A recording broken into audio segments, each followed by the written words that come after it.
Hello and welcome back to the Without the Bank podcast. Thank you very much for being here.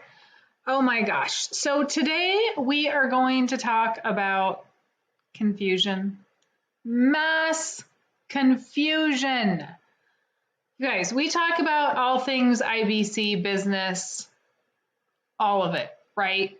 Today we are going to talk about confusion. And I know we just talked about this when a few weeks ago, I swear I just did a podcast on this, but I feel like we need to talk about it again because I am seeing online in forums that are for the infinite banking concept, I am seeing so many questions that are not, they're not the correct thought process of infinite banking.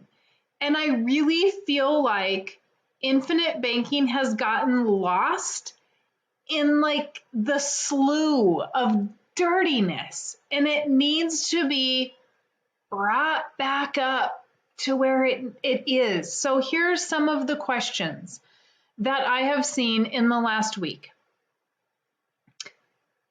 Why is that agent not writing a 1090 policy for me? Is it because they want to make more commission? Okay, there are times I will say, well, that guy wrote that policy just to make more commission.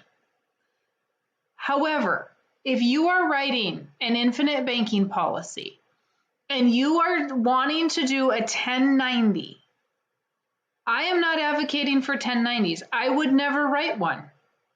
Long term, they will have a MEC issue, regardless of how that illustration is run.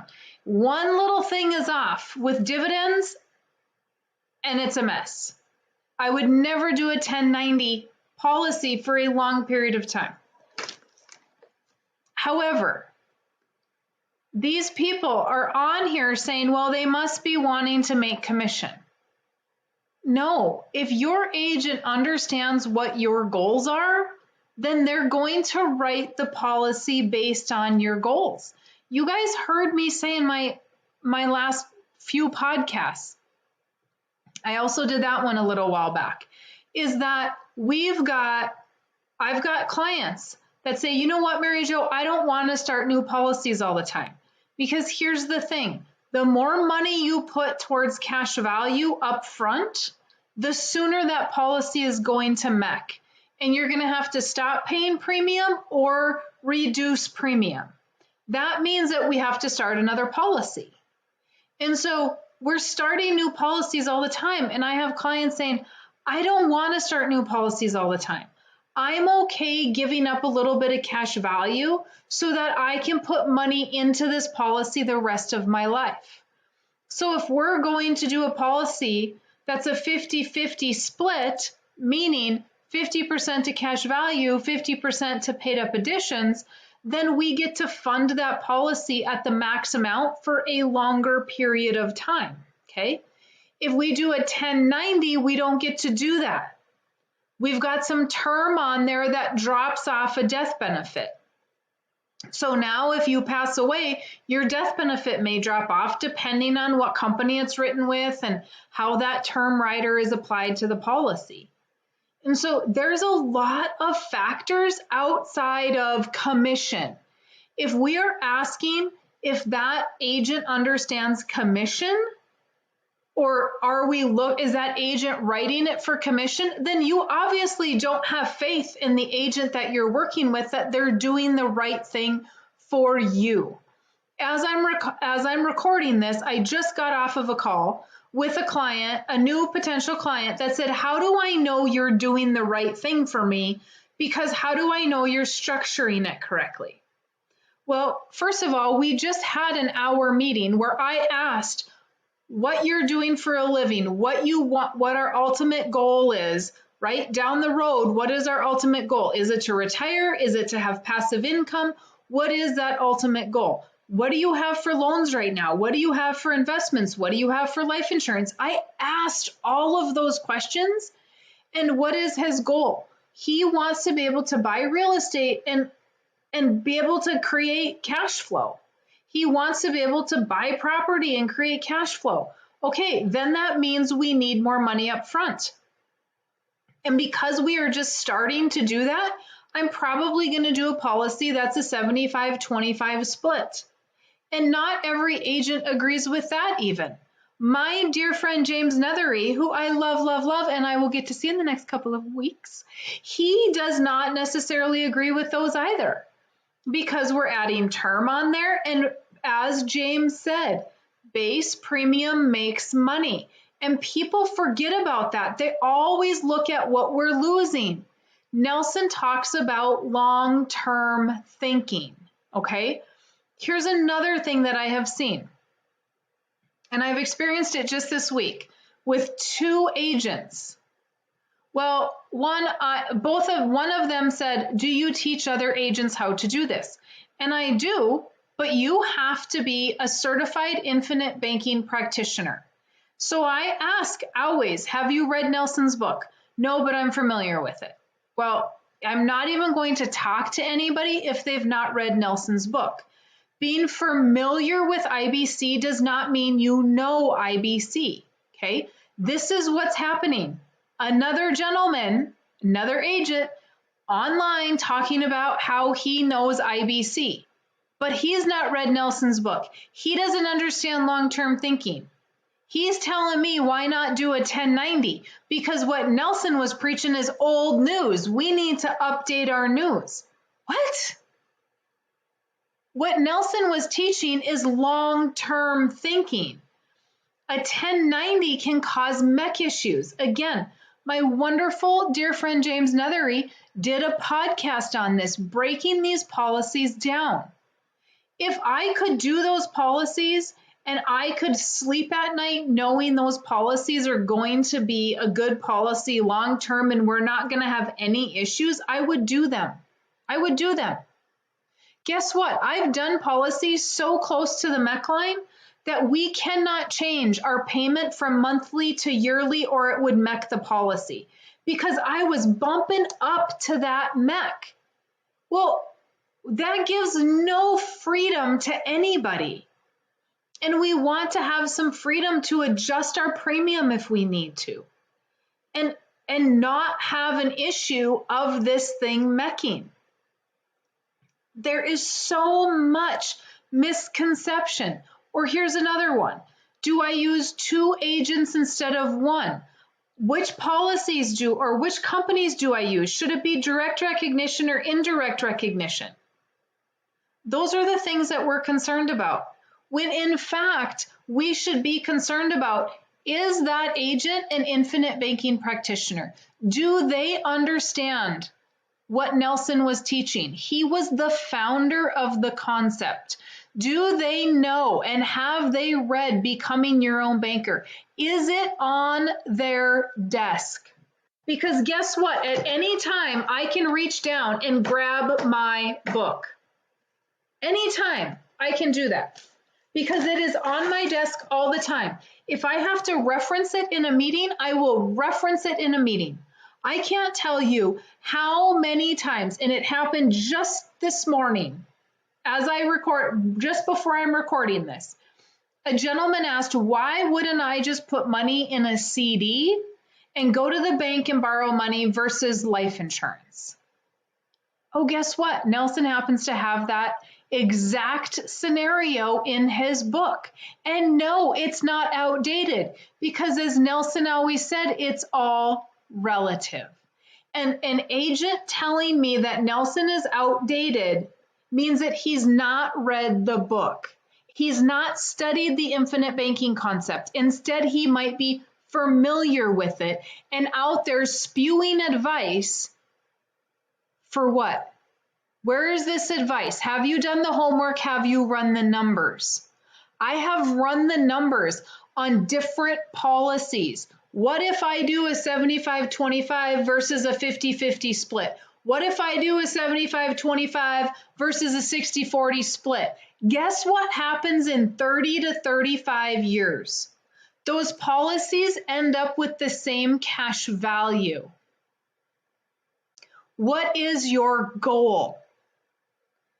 Here was the other one I mentioned. Should I work with 2 agents and buy policies from 2 different companies or just one? The answers were look at the illustration, look at the illustration, look at the illustration. Who cares what the illustration says? What are you trying to do with those policies? In this case, sounds like she's trying to buy some real estate. Are you working with an agent that really understands real estate, that can help you, that can connect you to real estate gurus that understand what's going on in the market? Can they connect you with accountants that understand? Do you have that information right now? Are they using their policies themselves for real estate?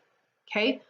What is going on with the agent, and are they able to help you?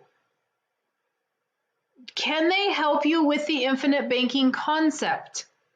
Now, I have clients that have used 2 different agents, and I'm not going to lie, this completely irritates the bejesus out of me, because they come to me and then they go to another agent who's been a family friend forever, and they want to give them business and not take away business from them. 100% understand that, appreciate that, love the loyalty, kudos to you. But what happens when you have a question on your other policy? You come to me to answer that IBC question because I'm the practitioner, yet I did not get paid to answer that question and am providing a free service on that policy. If you want to buy a policy with an agent, make sure it's the right fit. Don't go dividing the income from the agent so that they can help you for free. Why should they do that? That's like saying, I'm going to build a house, but I'm going to use 2 builders. So you do the first half and I'll do the second half. And when the second half comes through, I'm going to ask the first half if he knows what the second half is doing wrong, right? We want to go to the professional. We want to go to the source, which is becoming your own banker. I appreciate that you guys buy my book. I do. And I've made it very, very simple to understand what Nelson is teaching. So it's easy to read my book and then to go back and read Nelson's book. Okay. That makes it easier for you. But at the end of the day, this book is what started everything. Those of you not watching on YouTube, I'm holding up Nelson's Becoming Your Own Banker book. This book started everything. Nobody would even know what cash value life insurance is and how powerful it is without the infinite banking concept.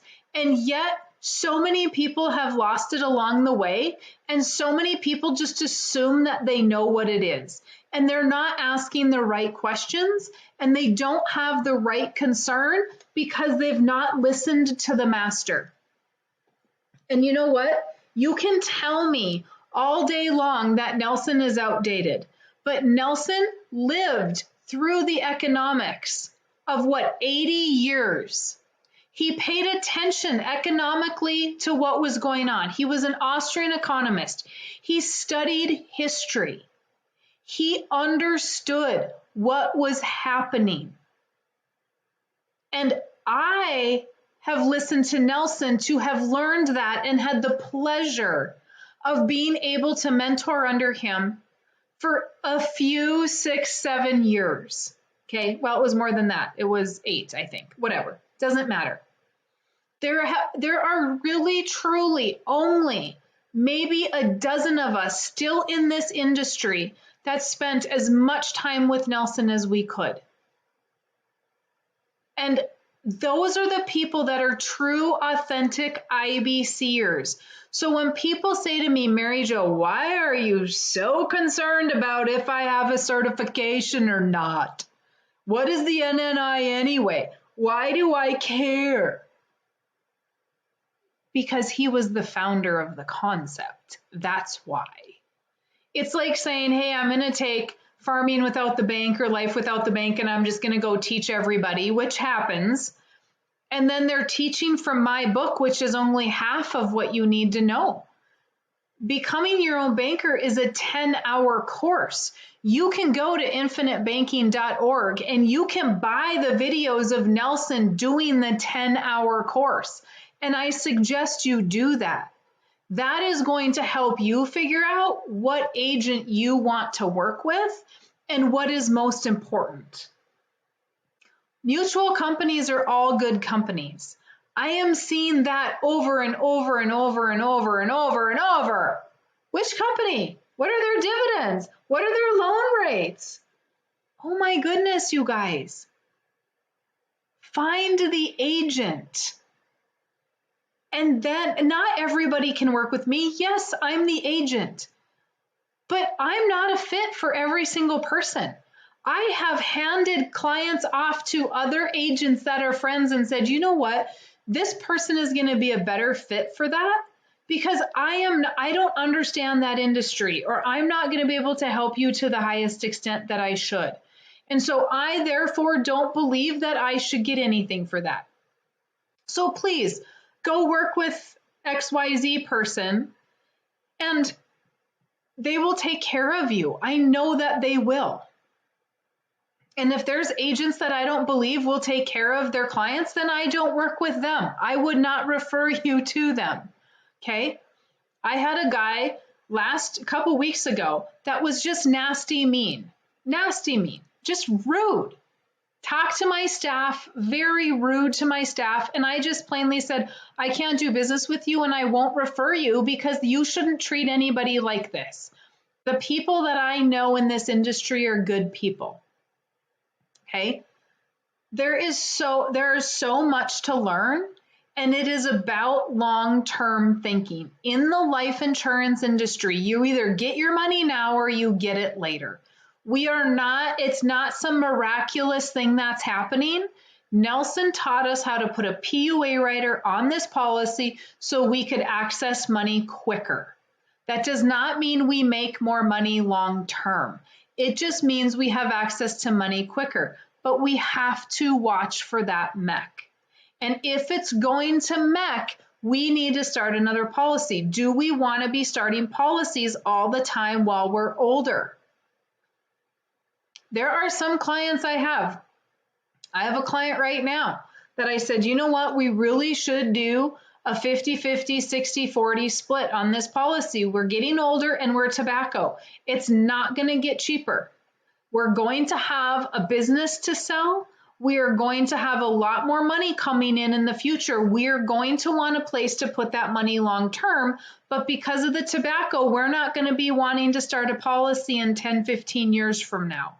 So let's go ahead and set that policy up so it can hold that long term. And I see a lot of people that have talked to other agents, and guess what? Those people have never been talked to their long-term goals. What's going to happen with estate planning? What's going to happen with a business sale? What's going to happen during retirement? Are we creating cash flow? Are we going to be buying houses? What do you want to be doing in 10, 15, 20 years from now? I don't need you to set out fancy goals and, where do you want to be? No, I'm not talking about that. Just what are your thoughts? And it's so funny when people say to me, well, Mary Jo, I shouldn't share this, but I like to daydream about blah, blah, blah, blah, blah. Well, please let me in on those daydreams because I want to hear it. I think daydreams are goals in our brain that we are going to eventually reach. I am not a goal setter. I do not write them down, but I have them in my brain and I dream about things the same way. So I am the last person that's going to make fun of you for that. But I want to know what's in there. I want to know what you're thinking about because then I can help you make that happen. And we can set the policy up correctly. And then you know if you're working with the right agent. All of these things are important. Parkinson's law is important. Is your agent talking to you about Parkinson's law, about Willie Sutton's law, about the seen and the unseen? All of these things are in Nelson's book. And they're not being talked about. Instead, we're talking about companies and rates of return and interest rates. And, should I split the policy between agents? I don't know. 1090 splits. Why? There is not a perfect policy that's just straight across the board perfect for every single person. It doesn't happen. Depends where you're at. Now, I swear, I do not mean to get on these rants. I don't like them. They don't feel productive to me, but I feel like we're missing the point. So, I just made my point in 20 minutes. I rambled, but I love you anyway. Thanks for listening. Let me know if you guys need anything. If you have comments, questions, concerns, Mary Jo at withoutthebank.com. If you share the podcast, I appreciate it. If you go to my website, withoutthebank.com, buy my book and Nelson's. And if you've got my book and you don't have Nelson's, go buy Nelson's book. Remember, it's the financial Bible.